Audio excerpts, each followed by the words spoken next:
In 1929, a farmer in Sichuan province, southwest China, was digging an irrigation ditch on his family's land when his shovel struck something that wasn't dirt or rock.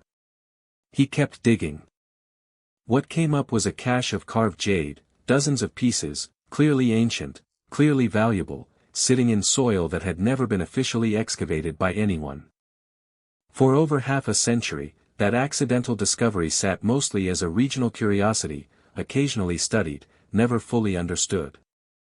Then, in 1986, brick factory workers digging in the same general area hit something else, and this time, archaeologists were brought in fast enough to see what was actually underground before it disappeared into private collections. What they found over the following weeks would go on to be described, without much exaggeration, as one of the strangest archaeological discoveries anywhere on Earth in the 20th century. By the time the most recent excavation phase wrapped up in 2022, the total count of individual artifacts recovered from this single site had climbed past 13,000. Bronze, gold, jade, ivory. Faces unlike anything else found anywhere else in ancient China. Some scholars, only half joking, still call them alien. The civilization that made them left behind no writing anyone can read.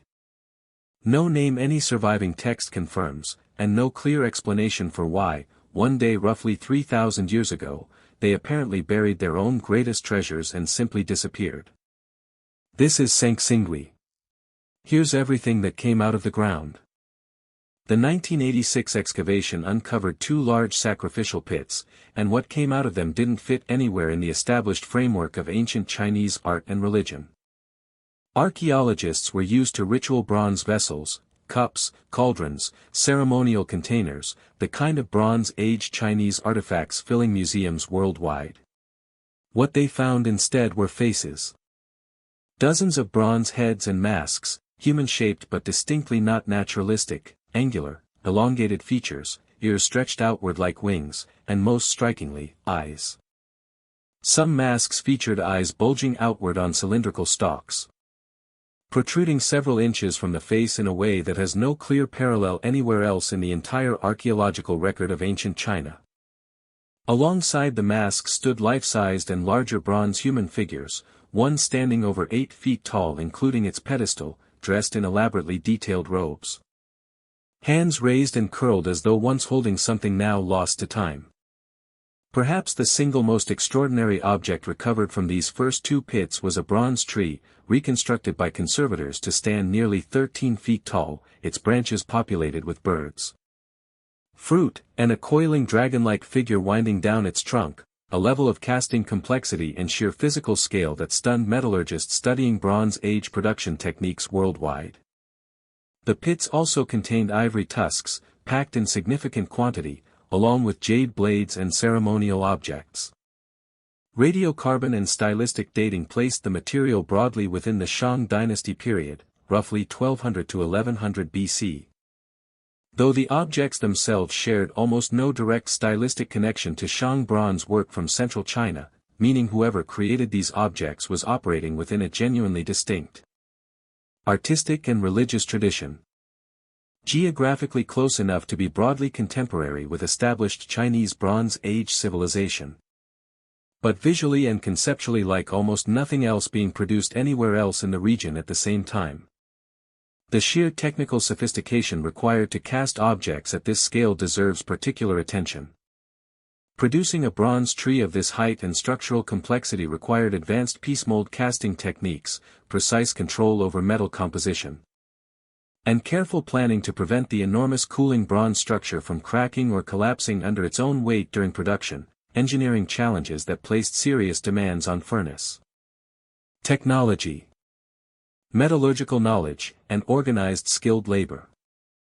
The scale of resources required to produce not just one such tree, but the full range of monumental bronze figures recovered from just these first two pits, strongly implies a highly centralized, well-resourced society capable of directing significant wealth and specialized labor toward religious or ceremonial production, a level of social organization that came as a genuine surprise to researchers who had not previously credited this specific region with a civilization this administratively sophisticated.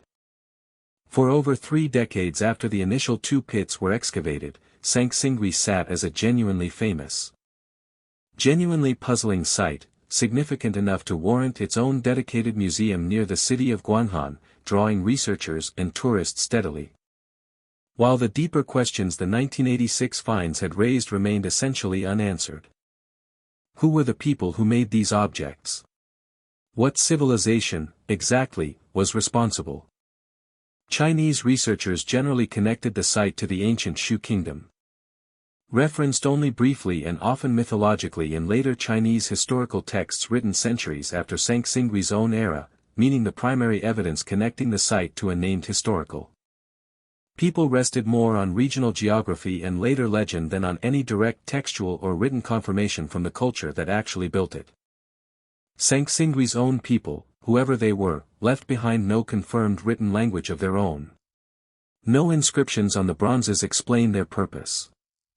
No surviving texts, written by the artisans themselves, describe their religious beliefs, their rulers, or their reasons for burying extraordinary wealth in pits rather than passing it down. For 33 years, that silence held. Then, in late 2019, archaeologists surveying the broader site identified something that would blow the entire investigation back open. Beginning in 2019 and continuing through 2022, archaeologists identified and excavated 6 entirely new sacrificial pits, designated pits 3 through 8, clustered near the original 1986 discovery site.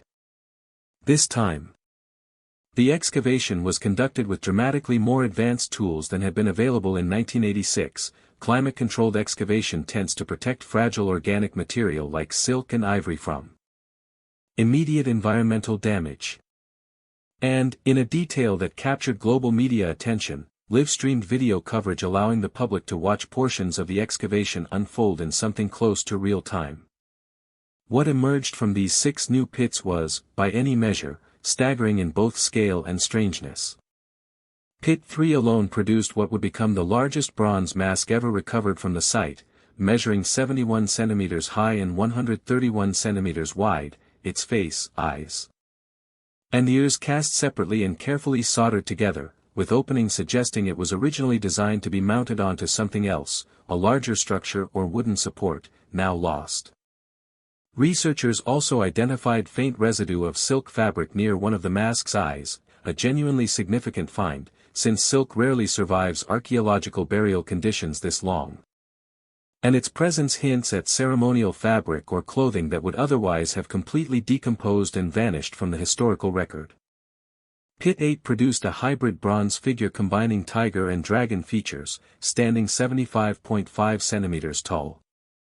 Its body marked with traces of vermilion pigment and equipped with small bronze birds perched along the base of each branch extending from its structure, a level of representational complexity researchers are still working to fully interpret. The same pit, and several others among the 6, yielded a bronze box fitted with a tortoise-shaped lid, containing jade objects including carved dragon heads. Described by the excavation team's lead researcher, Sichuan University professor Li Haichao, as one of a kind, with a shape, craftsmanship, and design so distinctive that its intended function remains genuinely unknown even to the archaeologists who excavated it directly. By the time this second excavation phase concluded in 2022, researchers working across the 6 new pits had documented an additional roughly 13,000 individual artifacts. According to figures reported by Xinhua and covered internationally, including 1,238 separate bronze pieces, 543 gold objects, and 565 individual jade items, alongside significant quantities of ivory, pottery, and organic material. A team combining archaeologists from Peking University and Sichuan University described several of the finds, including a set of 10 specific bronze objects, as entirely unprecedented, meaning nothing comparable had been previously documented anywhere else in the archaeological record, from this civilization or any other. The methodology behind this second excavation phase represented a genuine leap forward from 1986, worth appreciating on its own terms.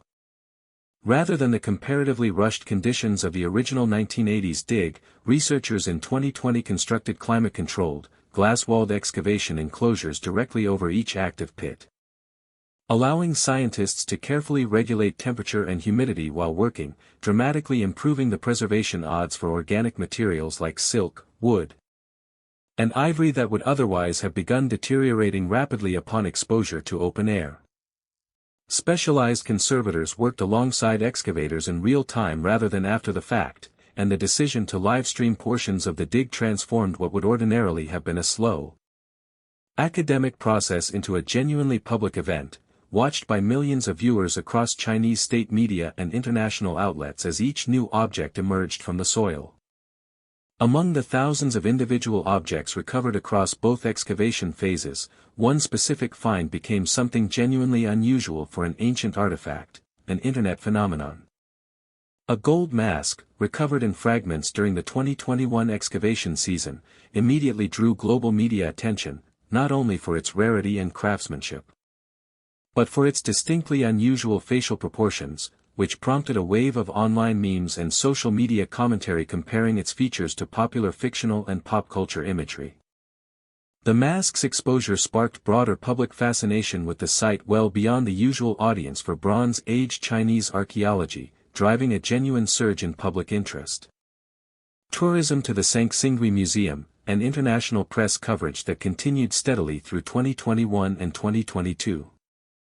That viral moment, while light-hearted on its surface, reflects something genuinely significant about why Sanxingdui continues to capture public imagination in a way many equally important archaeological sites never quite manage. The objects themselves look, to a contemporary eye completely unfamiliar with the culture that made them, less like conventional ancient Chinese artwork and more like something engineered specifically to look otherworldly, exaggerated eyes, elongated ears, geometric precision, and facial proportions that consistently defy easy categorization within any single, familiar artistic tradition. Here's where 13,000 plus recovered objects still leave researchers with the single most important question about Sanxingdui fundamentally unresolved.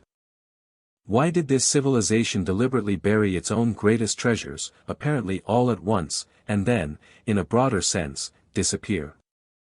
Archaeologists remain genuinely divided on the purpose of the pits themselves. Some researchers interpret them as straightforward ritual sacrificial deposits, offerings deliberately buried as part of organized religious ceremony, consistent with sacrificial pit traditions documented at other ancient sites around the world. Others have proposed a more dramatic, catastrophic explanation tied directly to the civilization's eventual collapse. Recent research led by Professor Sun Hua has proposed a genuinely striking alternative theory, that the pits may represent evidence of internal civil conflict rather than routine religious practice. Under this reading, the deliberate destruction pattern visible on many recovered bronzes, deliberately broken, burned, or damaged before burial, rather than buried intact, suggests a defeated faction, possibly the ruling religious elite who had overseen the civilization's elaborate ceremonial practices, lost both political and spiritual authority in some kind of internal upheaval, with the pits representing a deliberate, ritualized destruction and burial of the previous religious order's most sacred objects. Survivors either moved into a smaller settlement documented elsewhere within the broader Sanxingdui site, or dispersed more widely across the surrounding Sichuan basin, effectively ending Sanxingdui's era as a major regional capital without a single confirmed written record explaining, from the perspective of the people who lived through it, exactly what happened. This civil conflict theory gains additional weight from the specific physical condition of many recovered objects. Numerous bronze figures and masks show clear evidence of intentional damage prior to burial, heads deliberately separated from bodies, surfaces scorched by exposure to intense heat, and pieces broken in ways inconsistent with simple accidental damage during burial or centuries of subsequent soil pressure. That pattern of deliberate destruction, rather than careful, reverent placement, is precisely the kind of physical evidence archaeologists elsewhere in the world have learned to associate with the ritual dismantling of a defeated political or religious order's most powerful symbols. A society doesn't typically go to the trouble of breaking and burning its own sacred bronze trees and religious idols unless something has gone catastrophically deliberately wrong with the system those objects represented. Other researchers continue to weigh additional contributing factors alongside or instead of internal conflict. Significant flooding events and other environmental pressures affecting the broader Sichuan basin during this period, and possible external military or political pressure from rival regional powers. No single explanation has achieved full scholarly consensus, and the true answer may well involve some combination of all of these pressures converging within a relatively compressed period of crisis. Strip away the alien memes and the viral gold mask, and Sanxingdui's genuine scientific significance is, if anything, more remarkable than the Internet's version of the story. For decades, mainstream historical narratives treated the Yellow River Valley and China's Central Plains as the singular, primary cradle of Chinese civilization, with regional cultures elsewhere in the country generally understood as secondary, derivative offshoots. Sanxingdui's scale, sophistication, and genuine artistic independence has forced a significant, ongoing revision of that framework. Chinese archaeological officials, including Deputy Director Song Xinqiao of the National Cultural Heritage Administration, have explicitly framed the discoveries as evidence supporting a unified, diverse model of early Chinese civilization, one in which multiple genuinely distinct regional Bronze Age cultures developed largely independently, in parallel, before eventually converging into the broader cultural and political tradition that would become recognizably, continuously Chinese. That reframing matters well beyond academic archaeology. It means the story of early Chinese civilization isn't a single line running outward from one central point, the way it was long taught, but something closer to multiple, independently sophisticated centers, only one of which happened to leave behind the kind of written record historians could easily follow for the next 3,000 years. Sanxingdui's people left almost none of that, no deciphered writing, no confirmed royal names, nothing beyond 13,000 objects and counting, still being interpreted, argued over, and occasionally turned into internet jokes, more than 3,000 years after they went into the ground. Comparative researchers studying Sanxingdui's bronze work have also noted intriguing, if inconclusive, stylistic parallels to artistic traditions found far outside China entirely, protruding stalk-mounted eyes bearing a passing resemblance to certain Mesopotamian artistic conventions, and gold-working techniques showing similarities to traditions documented in Central Asia. Sanxingdui's geographic position, close to what would later become established as the Southern Silk Road trading network, has led some researchers to speculate about the possibility of early, currently unproven long-distance cultural contact or exchange. Most specialists studying the site remain cautious about that specific claim, generally favoring the more conservative explanation that these similarities likely represent independent, parallel artistic solutions to shared religious and symbolic concerns, different ancient cultures, working in isolation from one another, arriving at visually similar ways of representing the supernatural. Even that more cautious, mainstream explanation doesn't fully resolve the underlying strangeness. It simply relocates the mystery from, who did they trade with, to, why would two unconnected ancient cultures, separated by enormous distance, independently decide their gods should have eyes like that? A farmer's shovel in 1929. A brick factory crew in 1986. A live-streamed excavation tent in 2020. Across nearly a century, piece by piece, pit by pit, Sanxingdui has surrendered over 13,000 individual objects, bronze faces with eyes on stalks. A tree cast in metal standing taller than a person, gold so thin and so strangely shaped it briefly became a meme, and evidence, still being actively debated, of exactly how and why an entire sophisticated civilization apparently buried its own religious identity and vanished from the historical record all at once. Researchers still don't have a name for these people that comes from their own mouths. They don't have a written word any linguist can translate. What they have is 13,000 physical answers to questions nobody has fully finished asking yet, and, according to the archaeologists still working the site today, plenty of ground left still unexcavated. If a single civilization could hide this much, this well, for this long, right in the middle of one of the most continuously studied countries on Earth, what do you think is still waiting to be found? Tell us in the comments, And if mysteries measured not in single artifacts but in the thousands are exactly what you're here for, subscribe. Because Sanxingdui almost certainly isn't finished giving things up.